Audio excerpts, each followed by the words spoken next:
Hello বন্ধুরা, তোমরা সবাই কেমন আছো? আশা করি ভালোই আছো। আমি তো ভালোই আছি। তা এই যে দেখো, আজকে রুই মাছ এনেছিল। রুই মাছগুলোকে লবণ, হলুদ আর শুকনো লঙ্কা দিয়ে ভালো করে মেখে রেখে দিয়েছিলাম। এবার তেলে ভেজে নিচ্ছি সুন্দর করে, লাল লাল করে। তো দেখো, এই যে আমার মাছ ভাজা হয়ে গেল এপিট ওপিট করে। এবার এটা ওই তেলের মধ্যে আমি সবজিগুলো দিয়ে দিলাম, আলু আর বেগুন। তো জিরা ফোড়ন দিয়ে দিয়েছি। তো এবার কষিয়ে তারপর মশলাগুলোও দিয়ে দিলাম। দেখো, তো কষানো হয়ে গেছে।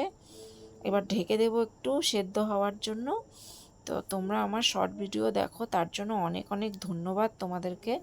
তো দেখো, তোমাদের সাথে কথা বলতে বলতে আমার তরকারিটাও বেশ হয়ে গেছে।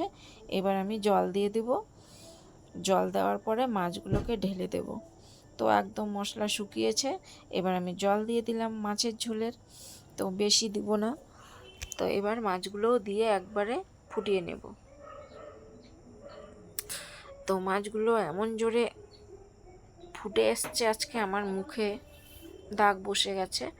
তো এই যে দেখো, মাছগুলো দিয়ে দিলাম। তো এবার ঝোলটা ফুটলেই আমি ধনে গুঁড়ো আর জিরে গুঁড়ো ভেজে রেখেছিলাম, সেটাকে গুঁড়ো করে রেখেছি, সেটা আমি দিয়ে দেব। নামিয়ে নেবার ঝোলটা আমার হয়ে গেল কমপ্লিট। টাটা।